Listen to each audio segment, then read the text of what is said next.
Nós vamos dar continuidade, agradecendo ao Dr. Neto, e o nosso próximo palestrante, o Dr. Paulo César Frutuoso, é médico, especialista em cirurgia geral, cirurgia oncológica, videocirurgia e mastologia, mestre em cirurgia gastroenterológica, estágio em aperfeiçoamento em cirurgia oncológica no Centro Léon Bernard de Cancerologia, Lyon, França.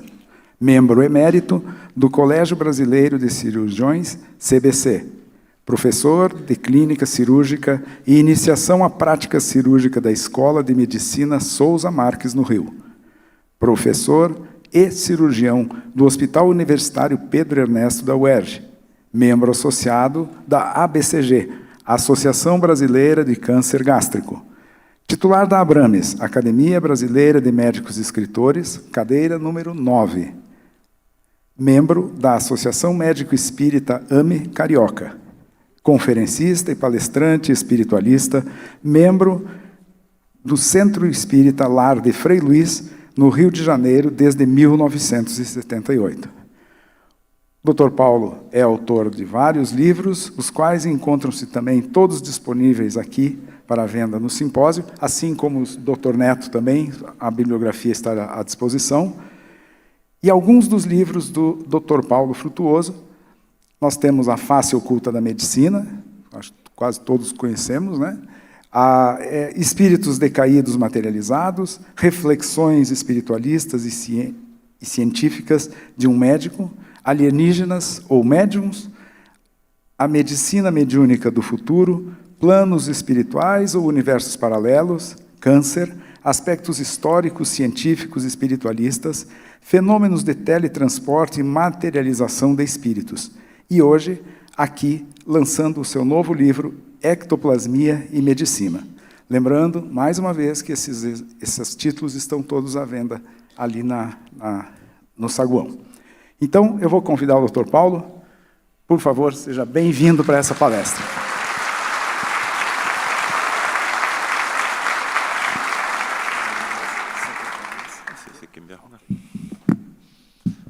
Bom dia a todos. Bem, eu estou com 3 cruzes, 2 no ombro e 1 na cabeça. Porque falar depois desses companheiros aí não é brincadeira, não.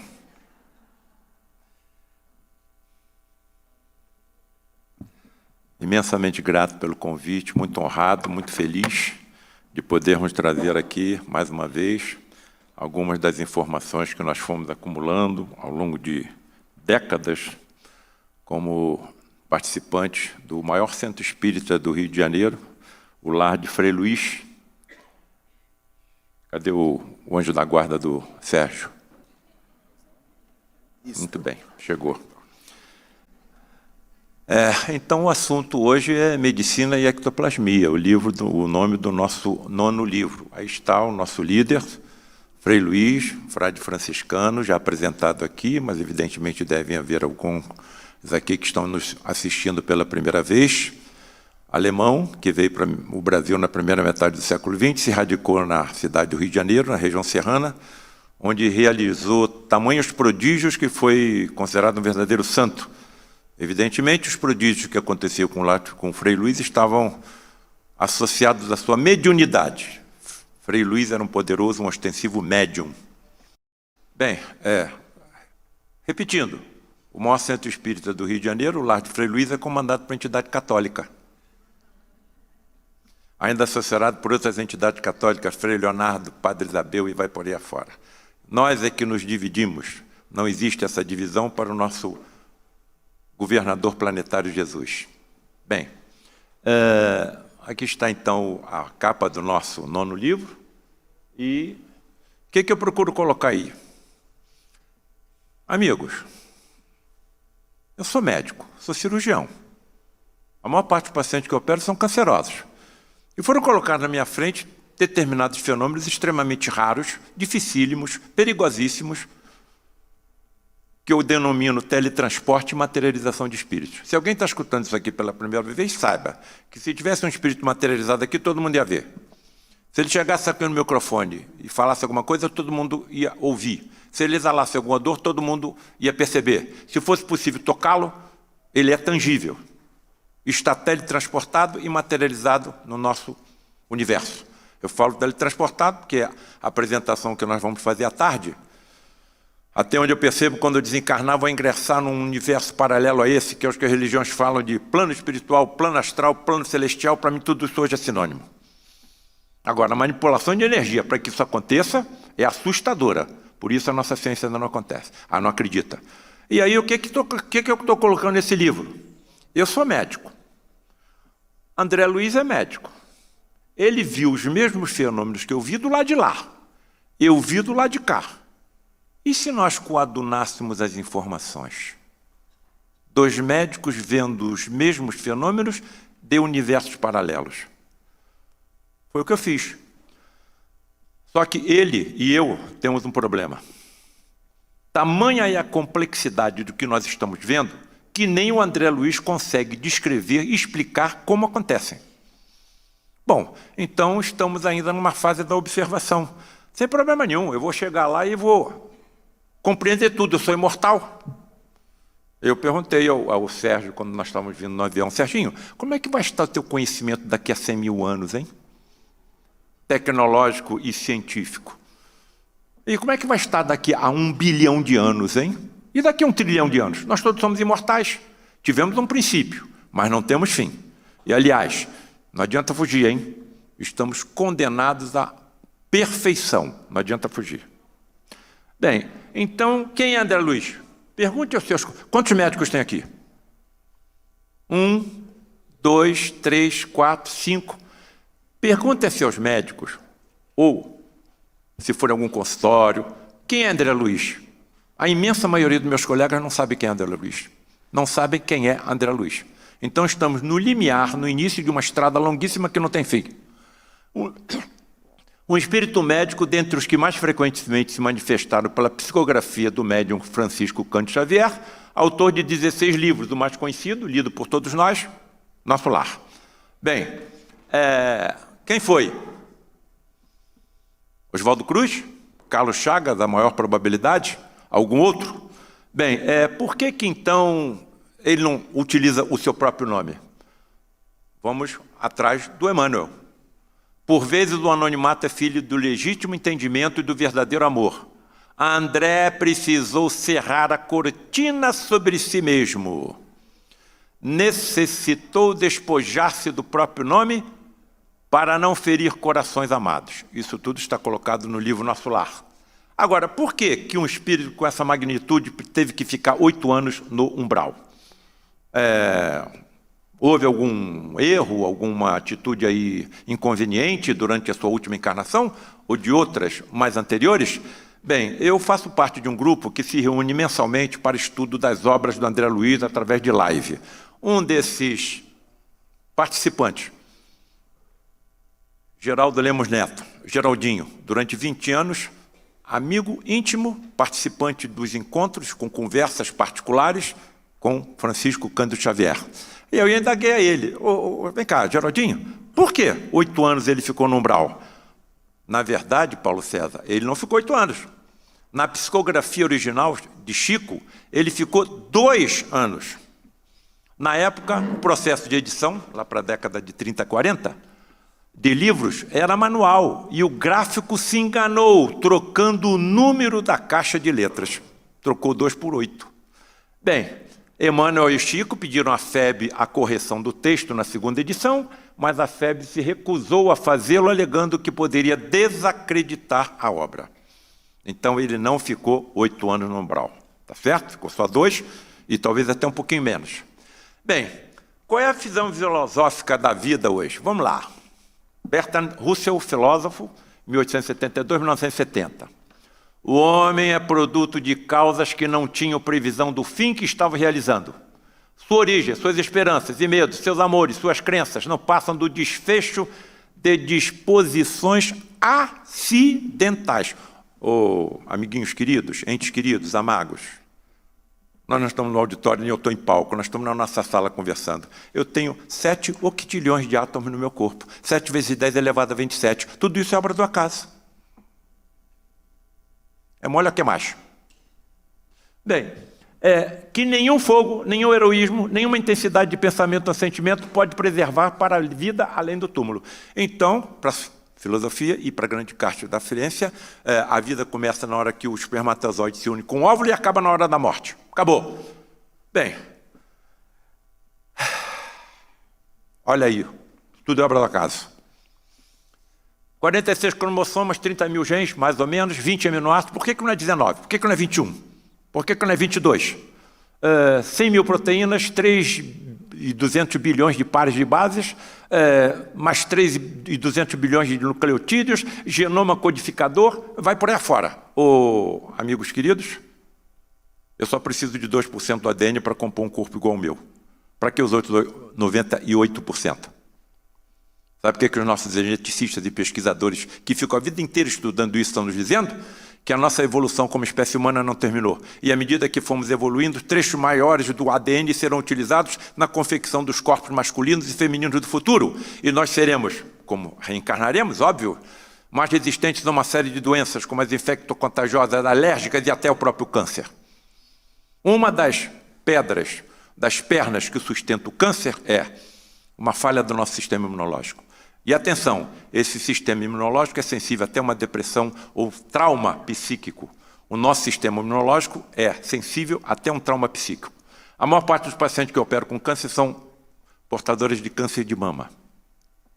Então é diferente a paciente acordar da cirurgia e olhar para baixo e não ter uma mama, ou estar com a sua mama reconstruída porque plásticos entraram comigo. Então eu levo isso em consideração. Foi colocada aqui uma das pernas, os protoncogens, funcionando normalmente, protoncogens. As senhoritas, saibam que o protoncogen tem uma grande atividade nas senhoras quando engravidam, que estimulam o crescimento e a divisão celular dos seus filhos, ainda no ventre materno. Lembrem que a velocidade de crescimento de um embrião pode lembrar a velocidade de crescimento de um tumor. Está funcionando normalmente, protoncogen. Funcionou errado, oncogen. Precisamos de mais um pedalzinho do banco, senão ele cai. Sistema imunológico, protoncogen que se transformou no oncogen. Mas nós temos um outro grupo chamado gen repressores. Então, para que haja um fenótipo tumoral, nós precisaremos de um oncogene ativado, um gen repressor desativado e uma deficiência do nosso sistema imunológico. Calma. Bem, então a finitude física e a continuidade espiritual me colocaram numa encruzilhada. E eu não pedi não fui procurando como é que eu vou sair dessa encruzilhada, não. A solução foi colocada no meu colo, até dentro da minha própria casa. Porque um desses médiuns extremamente raros, dificílimos de serem desenvolvidos, era o meu próprio pai. Então eu via fenômenos físicos acontecerem dentro da minha casa. Ou eu me volto para a esquerda, nada está acontecendo, ninguém aqui vai se entregar nas mãos do cirurgião que acredita em fantasmas. Ou me viro para a direita e vou pesquisar na ciência e na história. Quando me virei estarrecido, encontrei grandes nomes que tinham pesquisado, estudado, presenciado, testemunhado tudo que eu estava vendo. Nunca mais parei.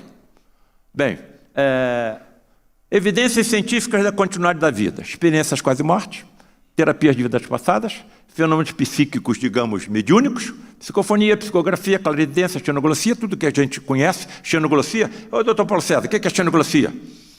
Quando a entidade se encarna no médium, entenda a encarnação mediúnica como superior à incorporação, a entidade fala línguas desconhecidas no médium, pelo fenômeno da xenoglossia, inclusive línguas mortas, como o aramaico antigo e o latim. Agora, qual é a maior contundência na comprovação da imortalidade? Os fenômenos físicos, o teletransporte e a materialização de espíritos. Definição da ectoplasmia, título do livro. Medicina e ectoplasmia. Uma energia presente em todo mundo aqui. Presente em todo ser vivo, seja ele vegetal, animal ou hominal. E que a nossa ciência ainda não alcançou. Não tem problema nenhum, nós estamos vendo aqui as revelações que estão sendo trazidas. Vejam sobre a apresentação que foi feita brilhante aqui sobre a camada Kirlian. É só questão de tempo. A ciência reconhece que só sabe o que acontece em 4% no universo. Não sabe o que acontece em 96% do universo. Então é só questão de tempo. Nada existe oculto que não seja um dia revelado. Todos nós sabemos quem é que falou isso, né? Bom, fenômenos físicos que ocorrem às custas de um fluido energético presente em todo ser vivo, denominado ectoplasma. Quem deu esse nome? Prêmio Nobel de Medicina, Charles Richer, porque descobriu a resposta anafilática humana. que se exterioriza pelos orifícios naturais do corpo de ectoplastas. Entendam ectoplastas como médiums de efeito físico. Insisto, extremamente raros em toda a história da humanidade. Se são extremamente raros, por que na mesma época, na mesma instituição, 3, 4, 5, 6, 7 desses médiums se manifestaram? O meu próprio pai. Então tem um planejamento por trás disso tudo. Claro! Nós sabemos que temos, nós não estamos aqui por acaso, não. Não somos da família que somos por acaso nessa encarnação. Não temos os companheiros e as companheiras que temos por acaso. Não temos filhos e não somos filhos de quem somos por acaso. Isso está tudo no planejamento. Fui eu parar lá no Centro Leão Berrad de Cancerologia para ter um aperfeiçoamento na cirurgia do câncer. E fiquei com grandes amigos até hoje.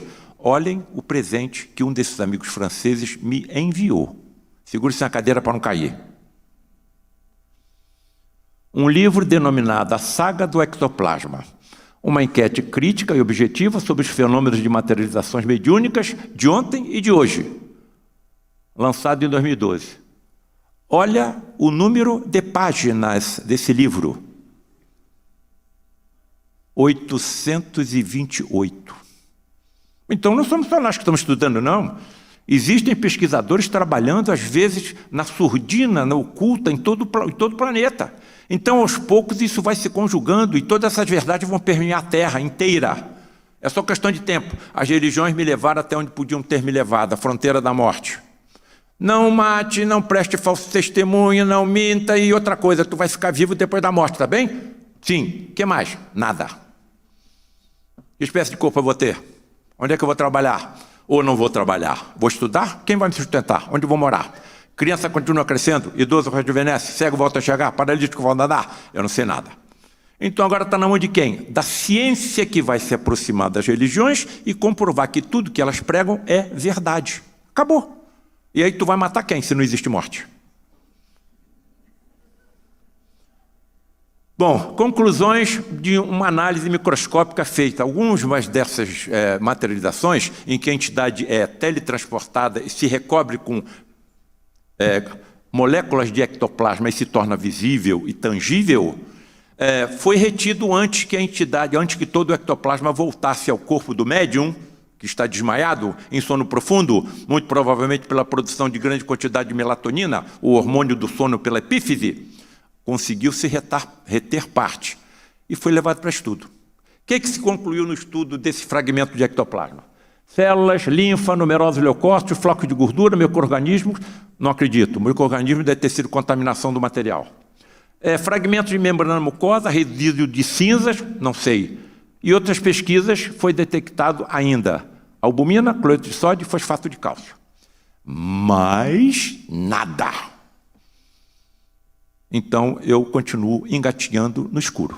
Tá? Bem, qual a energia necessária para que tal fenômeno aconteça? Aí eu vou buscar, como sempre faço, embasamento na ciência. Eu tenho que ter referência bibliográfica. Por exemplo, o livro Física do Cristianismo. Frank Tiller, A Física do Cristianismo. O que ele está colocando lá? Olha, nós estudamos profundamente a imagem grafada no Santo Sudário, tá bem? Um corpo provavelmente com 81 quilos de massa física, tudo indicando que é o corpo do próprio Jesus. Bem, para que aquela imagem ficasse ali grafada, estudamos para cima, estudando para baixo, estudamos para a esquerda, estudamos para a direita, só chegamos a alguma conclusão. Deve ter acontecido uma desintegração atômica daquele corpo. Uma desintegração atômica daquele corpo. E essa desintegração atômica só poderia ter ocorrido em 1/100º de segundo, porque se tivesse ocorrido em 2/100º de segundo, toda Jerusalém teria sido pulverizada numa explosão atômica. E essa energia que está dentro de vocês. Essa energia que está dentro de mim. E eu não estou falando nas energias extrafísicas, estou falando na energia física. Se eu soubesse como controlar tamanha quantidade de energia de forma inteligente, eu ia acalmar o mar e o vento, pelo menos em volta de onde eu estivesse. Agora, isso é brincadeira diante da energia que foi manipulada pelo Cristo planetário Jesus, com as legiões de espíritos sob seu comando, para organizar um planeta igual à Terra, partindo apenas de uma poeira cósmica desprendida do Sol. Além dos 22 bilhões de espíritos sob seu comando. E nenhuma dessas ovelhas será perdida. Bem, essa energia pode ser comparada a algum artefato bélico humano? Sim. O que eles compararam? A uma bomba de hidrogênio de 1000 megatons. Como é que a ciência vai acreditar que isso seja possível? 1000 megatons? Eu fico até na dúvida. Quantas bombas de Hiroshima correspondem a 1000 megatons? Vou precisar da ajuda do meu amigo físico, Egberto. Vai de 4 a 4.000, ou de 7, ou de 70 a 4.000. Depois eu preciso saber quem... Então eu fico meio perdido, em cima do muro. Mas é isso que eles estão nos dizendo. Uma bomba de 1000 megatons, 70 a 400 bombas que foram lançadas de Hiroshima. Quem é que comanda tamanha quantidade de energia? Dá para mim imaginar que inteligências sejam essas? Por enquanto, nem imagino. Os nossos cineastas de ficção científica não conseguem imaginar. Escritores de ficção científica não conseguem imaginar. Que inteligências podem comandar tamanha quantidade de energia? Toda vez que eu peço, eu esqueci até de alentar isso para vocês. Toda vez que eu falo diante assim, plateias eruditas, como está acontecendo hoje, eu sempre dou um alerta. Olha aí, ó. Antes de entrar lá no auditório, tomo calmante. Bem, materialização, então, perante a ciência. Claro, cara! Como é que eles vão acreditar? A escala energética a ser manipulada coloca todos os fenômenos de materializações em questão fora da realidade natural. A materialização descrita pelas doutrinas espiritualistas não encontra corroboração alguma frente à ciência moderna. Então tudo isso é mentira, nada disso acontece. Bem, mas acontece. E foram, inclusive, testemunhadas por grandes nomes da ciência, como, por exemplo, William Crookes. Embora a ciência ainda não aceite tal fenomenologia, ela acontece e se tornará cada vez mais comum, porque à medida que a nossa tecnologia e a nossa ciência for evoluindo, vai compreendendo como isso acontece. Eu faço milagre todo dia. Ontem eu fiz 2. Cheguei para operar um paciente num hospital moderno, claro que eu tenho que lavar minhas mãos e os meus braços. Passo a minha mão em frente a uma célula fotoelétrica e a água sai da torneira sem tocar em nada. Se eu tiver com selvagem, uma criança do meu lado, ele vai achar que eu fiz um milagre. Então, o que existem são leis físicas, químicas e biológicas universais, matemáticas, que nós ainda não alcançamos, mas vamos alcançar. Experiências com Kat King. Ele fez as experiências com... A médium só tinha 15 anos de idade. Florence Cook. Onde eram feitas essas experiências? Na casa de William Crookes. Haveriam portas secretas ou alçapões que ele desconhecesse?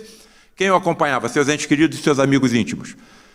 Então acontece. O problema está que ainda não sabemos como. Por exemplo, doação simultânea de ectoplasma por 2 médiuns. Está aí a referência bibliográfica. Livro Fotógrafo dos Espíritos. A materialização das entidades. Estão percebendo como eles se aparecem frequentemente encobertos com mantos alvinitentes e luminescentes?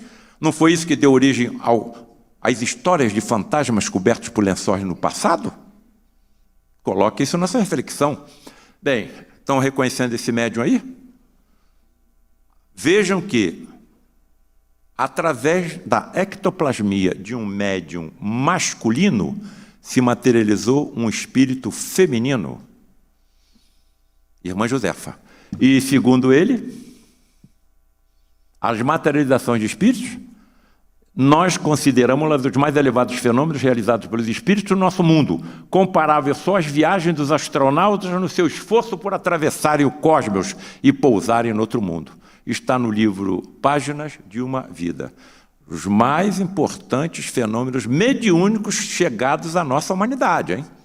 Bem, outra experiência feita durante 15 anos com Santo Sudário. Olha a quantidade de ferimentos que foi detectado através da imagem grafada no pano do corpo que ali estava envolvido.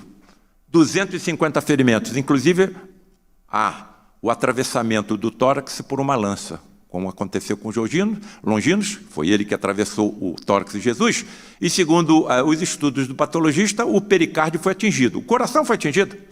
Saiu plasma e depois saiu sangue. Tudo bem, houve um derrame pericárdico. Para cima tinha plasma, da metade para baixo os elementos figurados, glóbulos brancos, glóbulos vermelhos e plaquetas. E o que diz as passagens evangélicas? Saiu água e saiu sangue.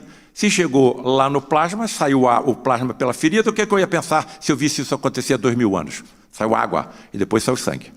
Impossível um corpo físico ter sobrevivido a tamanha agressão. Impossível. Bem, Então, não houve uma ressurreição do corpo. A ressurreição do espírito, tudo bem. Então, até onde eu percebo, houve um teletransporte do espírito de Jesus para o lado de cá e durante 40 dias a sua materialização. Sugerimos que quaisquer serviços de materialização movimentados na direção da saúde humana, quer dizer, por que isso acontece de forma tão rara? 2 motivos. Primeiro, atendimento de pacientes graves, porque quem mais se materializam nessas reuniões são médicos.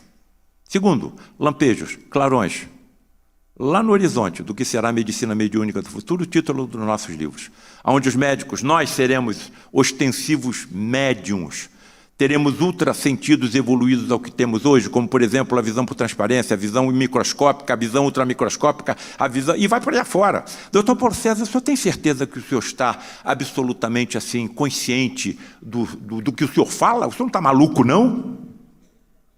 Não, porque eu vi isso acontecer. Eu não posso estar maluco. Se eu fosse maluco, não seria um cirurgião há quase 50 anos. Seria um serial killer.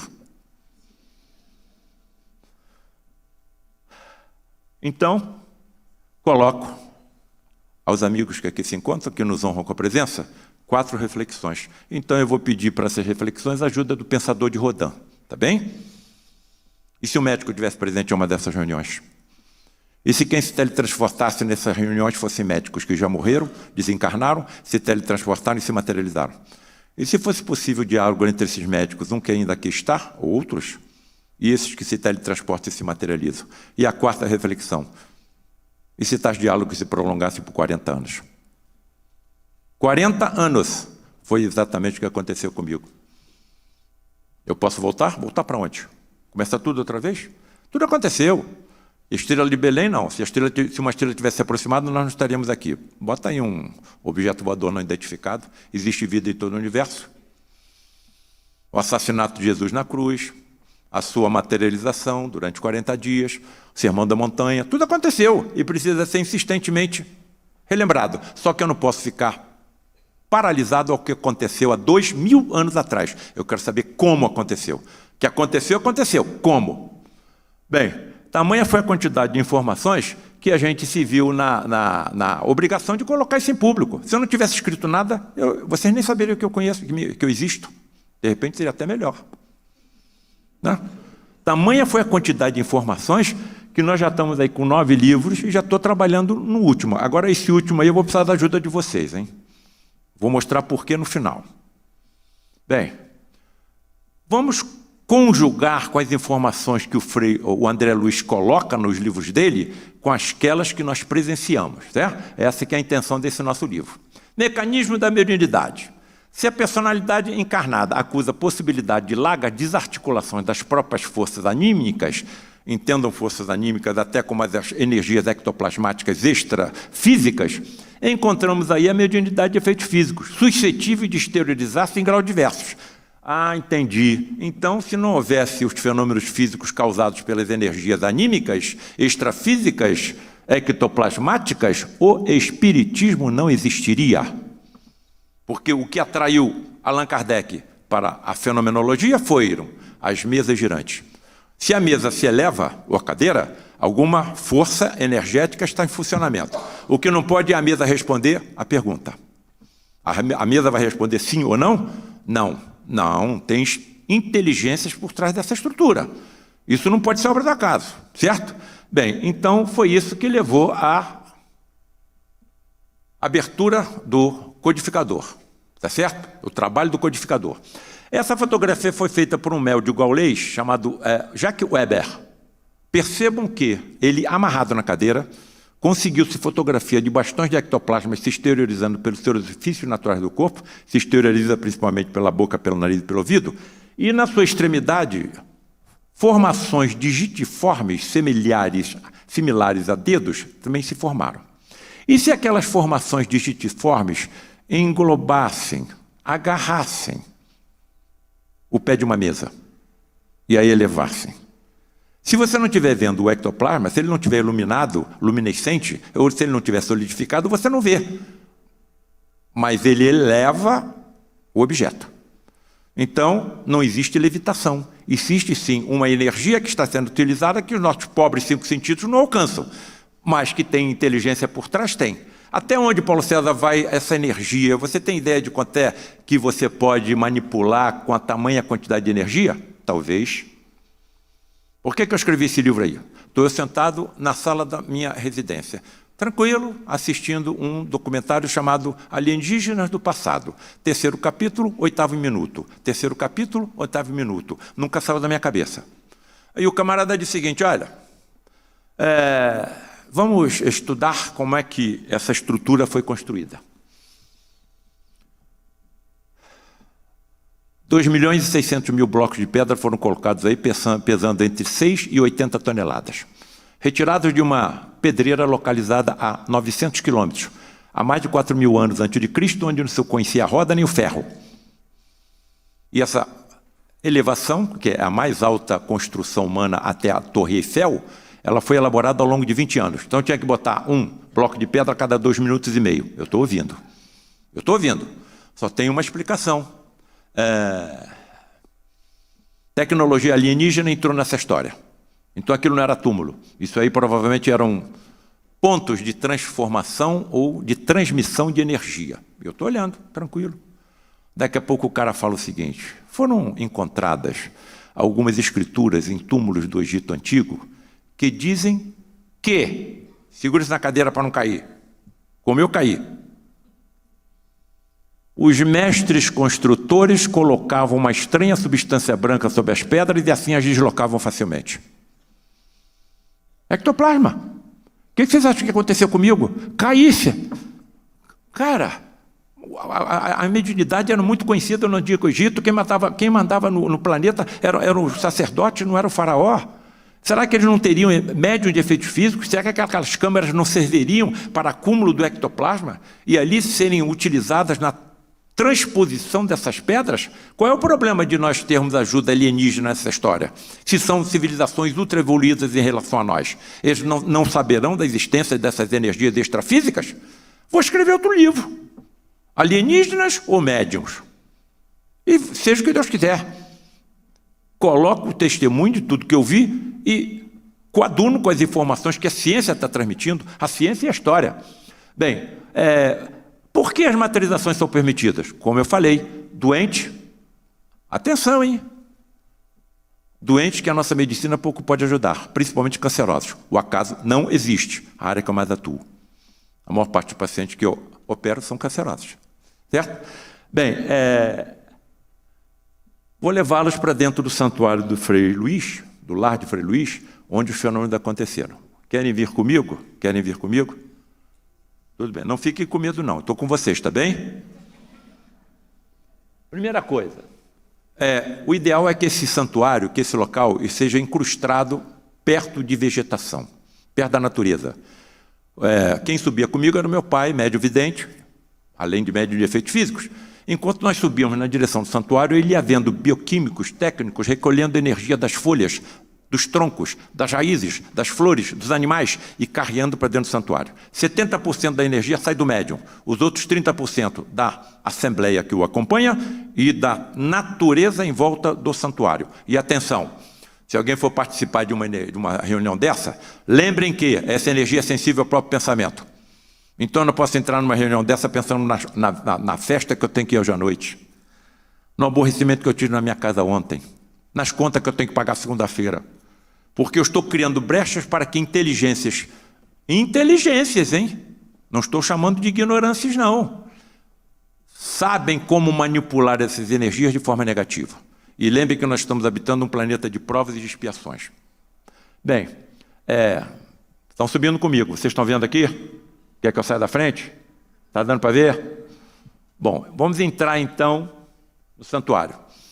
Uma das exigências é a ausência de luz, porque os fótons da luz artificial e natural afetam o ectoplasma, afetam o médium, afetam a entidade. A luz que menos afeta é a vermelha, que é menos energética no complexo da luz branca. Tá certo? Vou entrar com vocês dentro do santuário, então, da nave onde os fenômenos acontecem. Vamos nos acomodar na luz vermelha. Depois que tivermos acomodado, inclusive com 35, 40 pacientes graves, nós vamos apagar a luz e vamos entrar em concentração. A primeira coisa que nós vamos ver acontecer é, naquelas duas cabines que estão atrás de mim, relâmpagos fosforescentes, grandes clarões que funcionam como esterilizantes da atmosfera da sala, impedindo assim a contaminação das cirurgias hiperfísicas que serão realizadas nesses pacientes. Cirurgias hiperfísicas que ultrapassam os limites físicos do corpo humano. Chegam então onde? Já foi dito aqui, no perispírito. Sede de uma grande quantidade de doenças que nós, como médicos, tratamos somente os efeitos, não sabemos as causas. Outra informação preciosa. Eles sabem como manipular o oxigênio da sala, transformando-o em ozônio. O oxigênio que nós estamos respirando tem 2 átomos. O ozônio tem 3. 98% dos micro-organismos que a nossa ciência conhece são sensíveis ao ozônio. Não existe milagre, nem existe sobrenatural. Existem leis físicas, químicas e biológicas que nós ainda não alcançamos. São inteligências similares a nós, que estão utilizando regras, leis físicas, químicas e biológicas que nós ainda não alcançamos. Bom, estamos todos acomodados, colocamos já os 5 primeiros pacientes dos 30 a 35 no leito, são 5 leitos, e aí eu peço a vocês que prestem atenção numa coisa. 1, 2, 3, 4, 5 leitos, certo? Esse dentro de uma cabine de acrílico. Atenção para o que será dito. Durante décadas, eu fiquei sentado na cabeceira desse leito. De repente, os clarões cessam e as cortinas se abrem. E sai um ser emitindo luz pelo seu corpo e pelas suas vestes, como acontece com o pirilampo, com o vagalume, com os peixes abissais, com as bactérias oceânicas. E pela claridade da entidade, você vê o médium desmaiado no leito no fundo da cabine. Cuida de um leito, cuida de 2, cuida de 3, cuida de 4 e entra aqui. Enquanto cuida do 5, começa a conversar comigo, utilizando termos técnicos médicos. E ainda mais, me convida a acompanhá-lo através do tratamento que ele fez nos outros leitos ocupados pelos pacientes. Coloque na minha situação. O que eu vou fazer? Vou guardar isso tudo para mim? Vou ficar com medo que me chamem de maluco? Diante de tudo que nós fomos assim adquirindo pelos ensinamentos, pelas informações e pelas verdades trazidas pelo Consolador prometido por Jesus, eu tenho ou não tenho a obrigação de colocar isso em público? Me parece que eu estou diante de alguma missão. E se eu não fizer, alguém vai vir e vai se colocar no meu lugar e vai cumprir. E aí eu, quando eu desencarnar, vou entrar lá no final da fila, esperando quanto tempo para uma nova oportunidade? Séculos? Milênios? Aí está um dos médiuns lá do lado de Frei Luís, desmaiado, emitindo ectoplasma pelo nariz, pela boca, pelo ouvido. Parece uma espuma de barba. Isso começou em 1978. Quando vocês desencarnarem e quiserem me procurar, não vai procurar assim como eu sou não, tá bem? Tá? Vão me procurar como eu era. Agora vai ser difícil me encontrar, porque eu, quando desencarnar, a primeira coisa que eu vou fazer vai ser botar uma juba na minha cabeça. E essa juba vai cobrir até a minha cara. Vocês vão ter que afastar os cabelos. Vocês não sabem que eu sofria quando um cabelo meu... Nada, nem um fio da nossa cabeça cai sem que seja pela vontade de Deus. Tá? Cada fio que caía do meu cabelo, eu quase infartava. Certo? Então, tudo começou aí. Vocês não estão vendo um médico aparamentado para entrar numa cirurgia, não. Vocês estão vendo um espírito teletransportado e materializado. Tanto está materializado que impressionou uma chapa fotográfica. Com ele foi com quem eu mais conversei, ao longo de 40 anos. 40 anos. Cirurgião do exército nazista, que se aproximou lá do lado de Frei Luís, porque o nosso educandário, com mais de 500 crianças, havia judeus reencarnados. O ódio persistia. Só que caiu nas malhas do amor de Frei Luís, que também era alemão. Bem... o que acontece com o sensitivo enquanto em transe mediúnico? Nos domínios da mediunidade, capítulo 28, página 298. E em Missionários da Luz, capítulo 10, página 120 e 121. Cara, uma quantidade enorme de médicos cuidando do corpo físico do médium. Médicos desencarnados. E isso era exatamente o que o meu pai via durante essas reuniões. No santuário de Frei Luís, mais de 30 espíritos, principalmente médicos, cuidavam dos médiuns em transe dentro da cabine. É possível um médico entender como isso acontece? Eu tenho condições, eu tenho inteligência, eu tenho assim tranquilidade, controle emocional para tentar entender. Nem o André Luiz descreve, ele descreve o que ele vê, mas ele não descreve como os pormenores, os detalhes de como os fenômenos acontecem. Mecanismo da mediunidade. Os elementos essenciais pertencem ao médium que, consciente ou inconscientemente, pode interferir nas manifestações. Opa! O próprio médium pode manipular essas energias? Ele pode interferir nas manifestações? Então, claro que isso tem que aparecer na cabeça de um médico, principalmente um cirurgião. Sendo assim, um médico médium poderá manipular de forma consciente as energias ectoplasmáticas? Sim. Realizando, por exemplo, cirurgias hiperfísicas ou desintegração de tumores. Vocês estão vendo uma cirurgia? Estão vendo algum instrumento metálico? Nunca vi. Nunca vi utilizar tesoura, canivete, bisturi, alfinete. Se visse, até me sentiria incomodado. Eu sou cirurgião, como é que eu vou ver instrumentos metálicos sendo utilizados sem esterilização? Não me sentiria bem, certo? Eu vi a utilização das mãos e a energia mental. Nós não estamos vendo o Frederic atuando materializado, e sim encarnado no seu médium. E muitas vezes eu presente. Eu mesmo puxava as peças anatômicas removidas, como por exemplo tumores. Frederic, você tem visão por transparência? Tenho. Você tem visão microscópica? Tenho. Você tem visão ultramicroscópica? Tenho. Você consegue ver átomos e partículas subatômicas? Não. Eu ainda não, mas espíritos mais evoluídos que eu, sim. Se você tem visão ultramicroscópica, por que tem que sangrar? Você não pode poupar os vasos sanguíneos, os capilares? Por que tem que apresentar sangramento? Não, eu podia fazer isso tudo sem sangramento. Então, para que sangra? Para aumentar a fé do paciente e a sua. Algumas dessas peças até mandei para exames patológicos e confirmaram. Bom, desmaterialização de tumores, assim, nessa idade, chegava no lar de Frei Luís com um relógio de metal pesadão.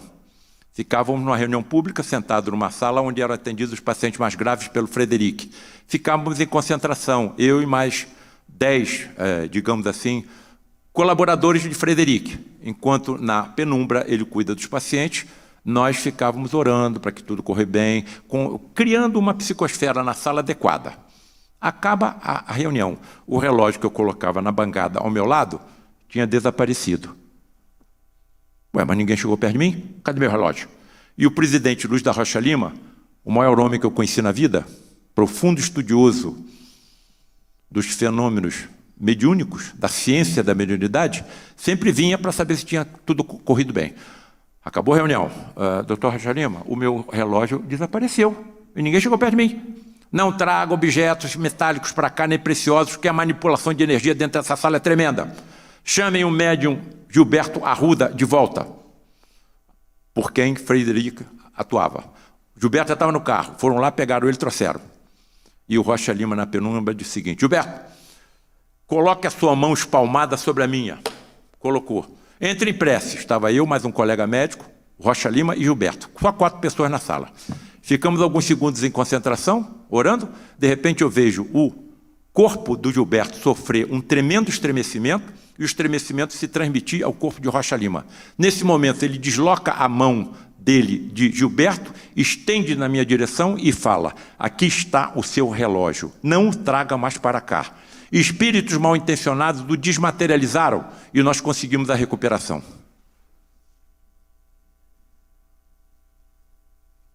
Bom, o que é que eu vou fazer? Então, isso é possível diante dos conhecimentos da ciência? Como, por exemplo, o princípio da incerteza de Heisenberg? É impossível se medir no mesmo momento a posição e a velocidade de uma partícula com certeza absoluta. Então você sabe onde o elétron está ou a sua velocidade. As duas coisas ao mesmo tempo você não pode. Quantos átomos tem um relógio? Quantos elétrons tem no relógio?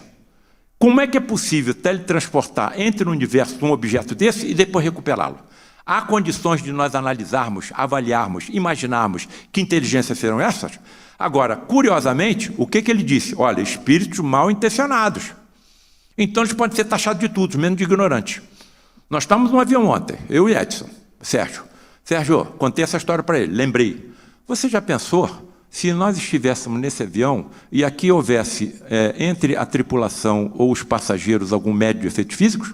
em que o ectoplasma se extravasa de forma mais fácil, essas entidades que enxameiam um planeta de provas e expiações não saberiam como utilizar essa energia e desmaterializar uma peça do avião, como fizeram com o meu relógio?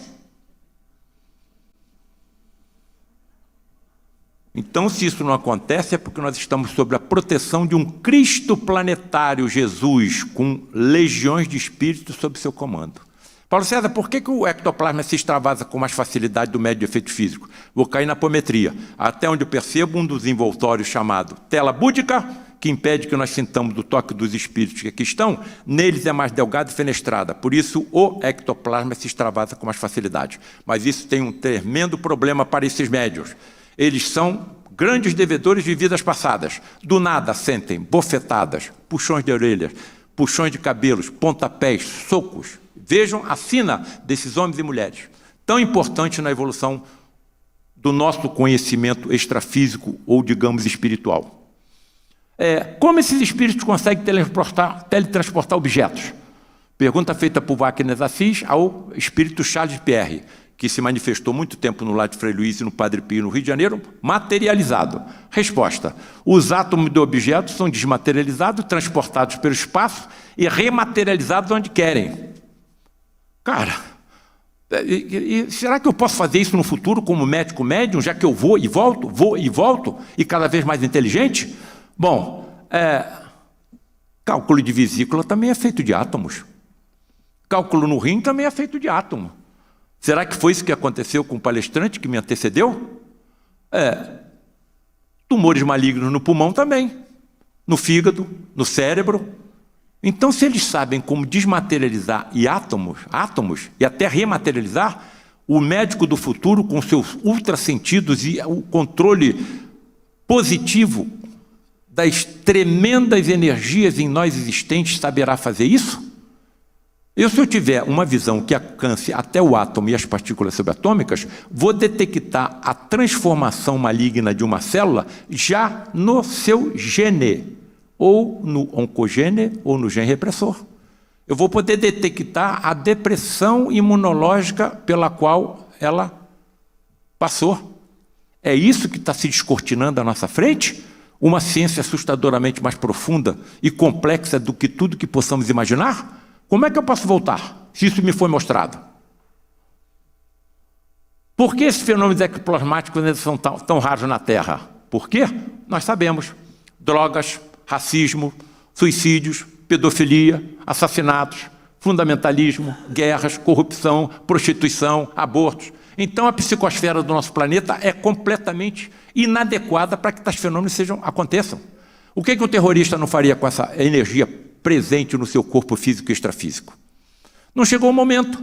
Então existem duas atmosferas em torno do nosso planeta. Uma física, luz solar, ventos, marés, mas tem uma psicosfera extrafísica, que é a soma da energia mental dos seus habitantes encarnados e desencarnados.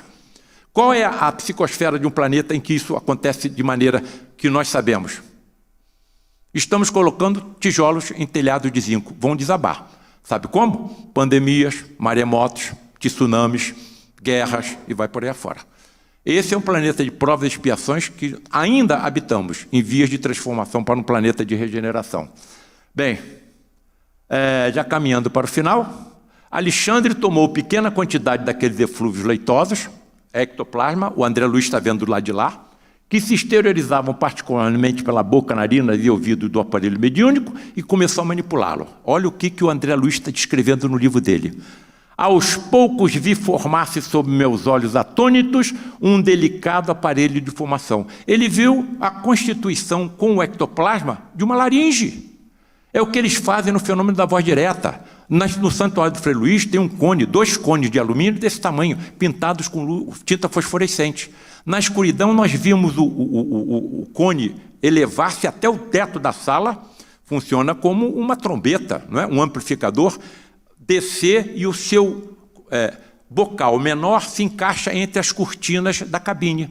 A entidade materializa tão somente a sua laringe, evita então o gasto de energia para materializar todo o seu corpo, e essa energia vai ser usada em benefício dos pacientes, e com a sua laringe acoplada à trombeta de alumínio, dava as orientações através do fenômeno da voz direta, que você não vê a entidade, mas ouve a sua voz.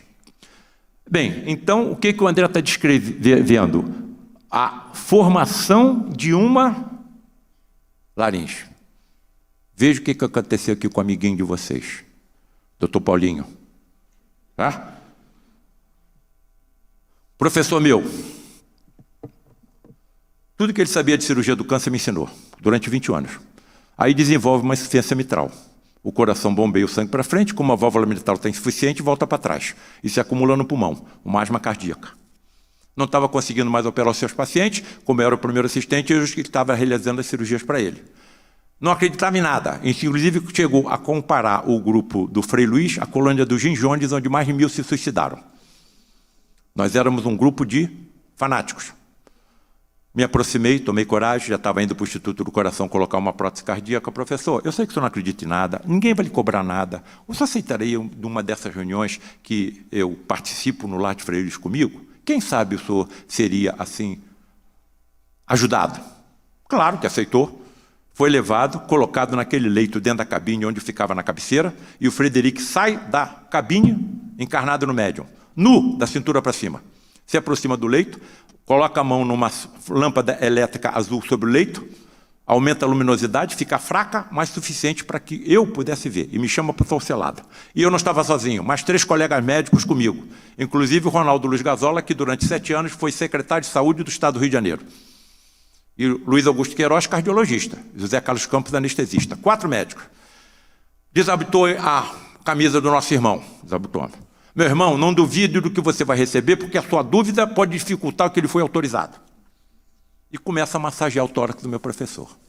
Sem se descuidar do que estava fazendo, com aquela voz energética alemã, né, de energia. Paulo César. Sim, Frederico. Você está vendo o que está acontecendo? Estou. Então relate em voz alta para os seus amigos o que é que você está vendo. Frederico, aí onde você está massageando o tórax do meu professor, eu estou vendo uma poça de sangue. E no meio dessa poça de sangue estou vendo alguma coisa branca. Pegue isso branco que você está vendo e puxe. A válvula mitral dele veio na minha mão. E eu fiquei com aquela peça ensanguentada, olhando para os colegas, e tomei coragem. Eu posso fazer uma pergunta? Pode. Se a válvula mitral dele está na minha mão, como é que ele está vivo? A medicina de vocês do futuro vai saber como nós fazemos isso. Fomos desintegrando molecularmente, atomicamente, a válvula defeituosa. E à medida que ela ia sendo desmaterializada, nós íamos materializando no local uma prótese de ectoplasma que adquire as mesmas características do receptor e não tem rejeição. Será que foi isso que o André Luiz escreveu? Moldaram uma laringe e eles moldaram uma válvula mitral no coração do meu professor? Posso mandar examinar essa peça? Pode. Mandei 2 patologistas examinarem, todos os 2 concluíram que era tecido cardíaco. Daquele dia em diante, a cirurgia que foi feita em questão de segundos ou minutos, quanto tempo demoraria e qual seria a parafernália para fazer isso no Instituto do Coração em São Paulo? Tudo desapareceu. Isso foi em 1981. Em 1993, teve um infarto fulminante, morreu sem nunca ter acreditado que foi submetido a uma cirurgia hiperfísica ou, se preferirem, mediúnica. Agora acredita.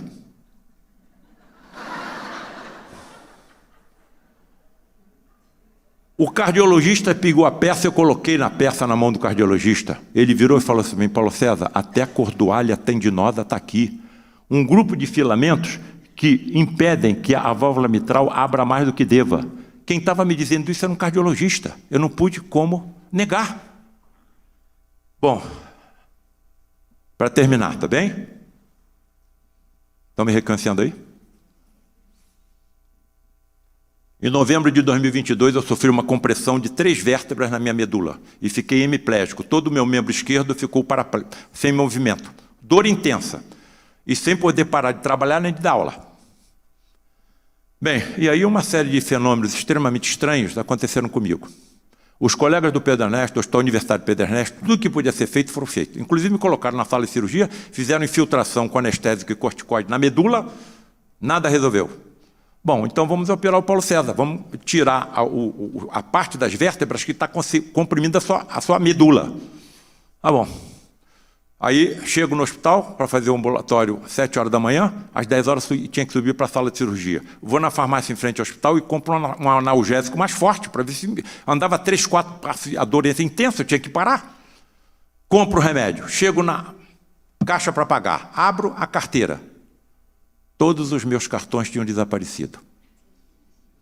Caixa Econômica, Bradesco, Itaú, Unimed, sumiu tudo. Se alguém quisesse roubar alguma coisa de mim, não ia abrir a carteira e tirar os cartões, ia levar a carteira. Bom, não pude comprar o remédio. Fiz naquele dia uma ressonância magnética e levei no dia seguinte para um colega no consultório para examinar o CD, estava sem as imagens. Mas eu vi as imagens no hospital, levei o CD. Cheguei no consultório, ele bota o CD no computador e a imagem não aparece. Eu falei, mas eu vi as imagens lá no Pedro Ernesto. Faz o seguinte, abre a gaveta e recoloca o CD. Reabre a gaveta. O CD tinha desaparecido. E o colega falou, Paulo César, eu sou formado há mais de 50 anos, eu nunca vi isso acontecer. O que é que eu vou falar? Bom, no dia 26 de novembro, alguns que conversaram comigo, eu pedi para tomar um calmante quando eu chegasse nesse momento. No dia 26 de novembro, às 4 da manhã, eu abro os olhos. Minha esposa dormindo profundamente ao meu lado. A atmosfera do quarto estava de uma leveza, de uma pureza que eu pensei que tinha desencarnado. O ventilador do teto que girava, pelo calor, não diminuiu a sua velocidade, paralisou. Algum efeito físico aconteceu. Não deve ter sido ectoplasma meu, e sim da minha esposa que está desmaiada. Sento no leito e faço uma oração. Algum médico da falange do Frei Luís está chegando para me ajudar? Esse sofrimento que eu já estou há 30 dias? Por que eu não sei o que acontece com meu pai? Por que eu não ouço o que meu pai vê? Por que eu não ouve? Por que eu não vejo o que meu pai vê? Por que eu não capto? Porque se eu vou ficar a encarnação inteira sem ter uma demonstração precisa, objetiva, do que um médium vê e ouve? E tive nesse dia. Não ouvi. Nitidamente veio uma mensagem telepática na minha mente. Estamos aqui para te ajudar. Se eu recebi a mensagem telepática, se eu emitir uma resposta pelo pensamento, eles também vão perceber. Posso saber quem está aqui para me ajudar? Veio o nome do meu professor, que tinha sido submetido àquela cirurgia em 1981, 41 anos atrás. Nesse momento eu me lembrei do desentendimento que tivemos em 1984 e emiti a minha mensagem telepática. Professor, lhe peço perdão por tudo que lhe causei, por todo o mal que lhe causei. Paulo César, você não me causou mal nenhum.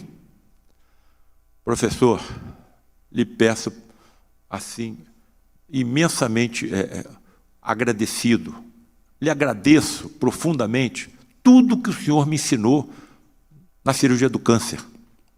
A resposta não é para mim, é a resposta para todos vocês que estão aqui, porque todos nós tivemos professores, todos nós tivemos professores. Paulo César, você não imagina o quanto eu tenho para te ensinar quando você aqui chegar. Professor, em relação aos erros que eu cometi e que ainda cometo, mas eu também cometi os meus erros quando estava aí. Naquele momento, com uma voz firme, vire de bruços, virei. Coloque o seu joelho, o seu tornozelo direito, atrás do seu joelho esquerdo. Coloquei o meu membro esquerdo todo paralisado. Naquele momento, nitidamente eu senti que a mão de alguém pegou o meu tornozelo esquerdo e começou a fazer um movimento de flexão, para frente e para trás. Algum tratamento fisioterápico estava sendo feito. Terminou. E aí ele disse, retorne à posição normal. Retornei. E vem, então, o diálogo mais dramático, provavelmente, que eu já tive na minha vida. Paulo César, você quer saber por que é que você está passando pelo que está passando? Quero, professor. você está incomodando muito com o que escreve, com o que fala, aqueles que não querem que essas verdades cheguem à humanidade da Terra. Daquele momento em diante, a atmosfera do quarto voltou ao normal e o ventilador voltou a girar. E daquele dia em diante, tudo que os meus colegas estavam fazendo sem resultado nenhum começou a dar resultado. Naquela semana eu fui colocado de novo na sala de cirurgia, me infiltraram novamente a medula com corticoide anestésico e eu saí da mesa de cirurgia sem sentir mais nada. Isso foi em novembro, nós estamos em agosto de 2023.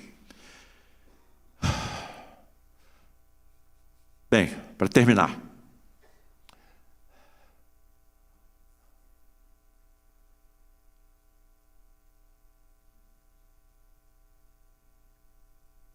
Cadê o guia do Sérgio? Bom, então, me parece que tive uma experiência mediúnica. A única, clara e objetiva na minha vida, certo? Bem, e aí? Tá difícil, hein? Bom, medicina, todos nós sabemos a importância da ectoplasmia. Tem alguma outra área que a ectoplasmia pode entrar? Talvez. Agora eu vou precisar de vocês, tá bem? Vou terminar, mas vou precisar da ajuda de vocês.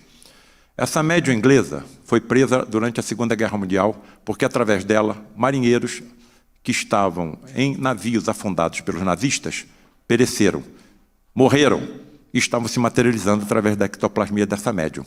E o governo britânico estava tentando ocultar essa tragédia do povo britânico, muito sofrido com os bombardeios dos aviões alemães. Quando souberam que isso estava acontecendo, organizaram um grupo de policiais disfarçados, entraram na reunião e tentaram prender a entidade materializada. Simplesmente a entidade se desmaterializou na mão dos policiais, o ectoplasma voltou de forma violenta para o corpo da médium e ela acordou vomitando sangue e quase desencarnou. Foi levada a julgamento e condenada por bruxaria com base em uma lei do século XVII.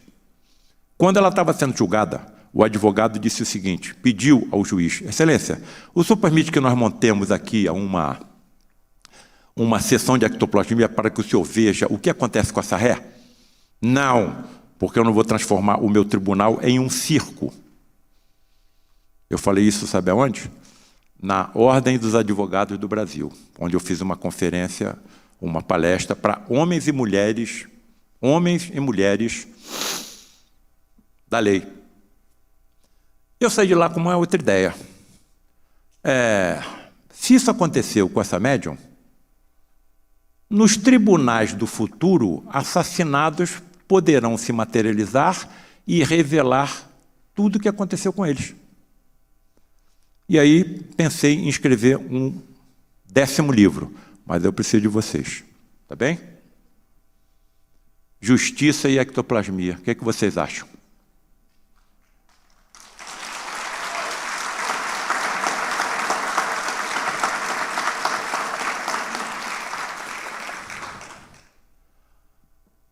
Coloco aí o meu agradecimento,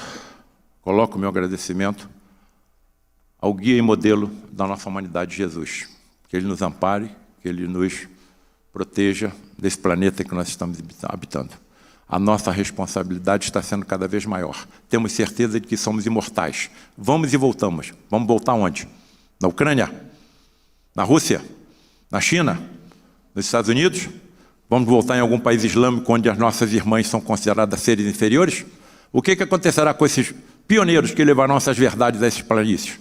Serão trucidados, queimados, decapitados, crucificados, torturados. Mas isso já aconteceu no passado, com os primeiros cristãos. E o cristianismo está aí. O espiritismo tem 165 anos. O cristianismo, que é a maior vertente religiosa do planeta, tem 2000 anos. Como estará o espiritismo daqui a 2000 anos? Principalmente com as comprovações científicas. Agradeço, então, muito a atenção e a gentileza de todos que aqui estão. Muitíssimo obrigado pelo convite e a gentileza com que estamos recebendo.